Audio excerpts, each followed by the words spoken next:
The Imperial Palace of Zyx'terra gleamed under three suns, its obsidian towers reaching toward the crimson sky. Emperor Calvex, the Eternal, sat upon his gravity throne, a being of such ancient power that entire star systems bowed before his name. Around him, the greatest healers of 1,000 worlds stood in silent failure. On a medical platform floating before them lay Prince Zoran, the Emperor's only heir. The boy's crystalline body was fractured, his bioluminescent veins dark and lifeless. A training accident with forbidden dimensional weapons had shattered his nervous system beyond repair. Every known medical science had been exhausted. The Empire's hope was dying. Then the human arrived. Jake Morrison was 17, skinny, wearing a stained hoodie and cargo pants that had seen better days. He'd been scooped up from Earth by a Zyx'terran scouting ship purely by accident, a spatial anomaly during a routine scan. Now he stood in the most powerful throne room in the galaxy, handcuffed and surrounded by guards whose weapons could atomize planets. "Your Radiance," the head guard announced with barely concealed disgust. "The creature demands an audience." Emperor Calvex's 6 eyes narrowed. His voice resonated through the chamber like thunder across metal. "You dare interrupt my son's final hours? Speak quickly, human, before I turn your molecules into art." Jake scratched his head, seemingly unbothered by the death threat. "Yeah, so look, I can fix your kid. Completely. Good as new. Better, actually." The throne room erupted in clicking, chittering, and telepathic outrage. A human? A species barely past their own moon? Claiming to heal what the Concordat's biomasters could not? Impossible, hissed Chancellor Vexrim, her serpentine form coiling in agitation. Humans possess no biomanipulation technology. They barely understand their own DNA. True that, Jake admitted cheerfully. But here's the thing, I don't need technology. The Emperor leaned forward, intrigued despite himself. "Explain." "First, though," Jake said, raising his cuffed hands, "I'm starving. Been in your holding cell for like 18 hours. Feed me, and I mean really feed me, none of that nutrient-paste garbage, and I'll heal your son. Deal." The chamber fell silent. The audacity was breathtaking. An emperor who had conquered galaxies, negotiating with a teenage scavenger species over food? "You would dare," Vexrim began. "Done," the emperor interrupted. His tactical mind worked rapidly. If this human failed, he'd lose nothing but a meal. If he succeeded, bring him everything.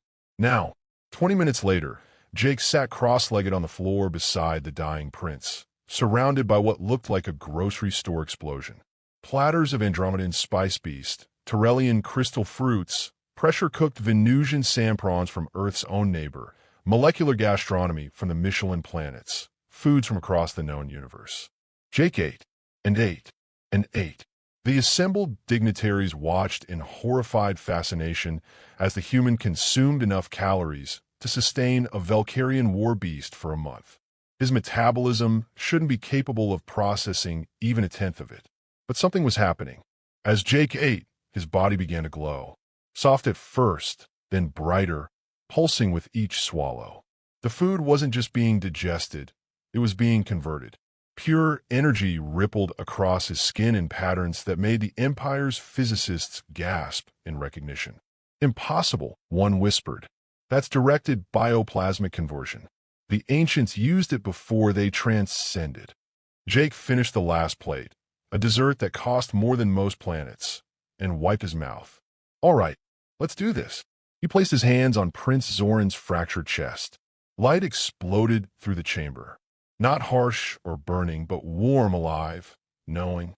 It poured from Jake's hands into the prince's broken body, and the court watched in stunned silence as crystalline fractures sealed themselves.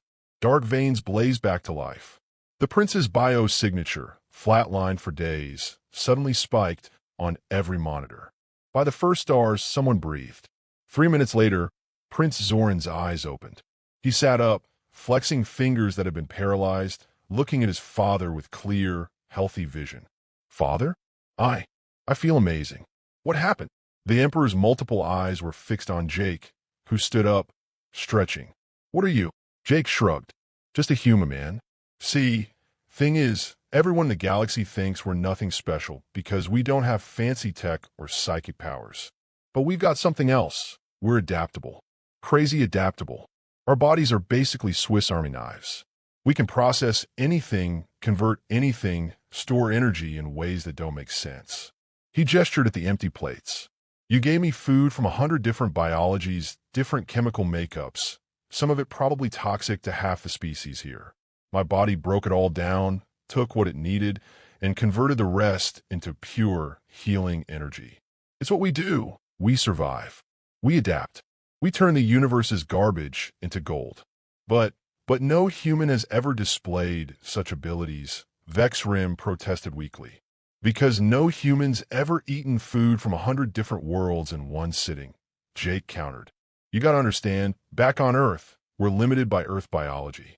But out here, with access to the whole galaxy's genetic cookbook. He grinned. We're basically gods on a really specific diet plan.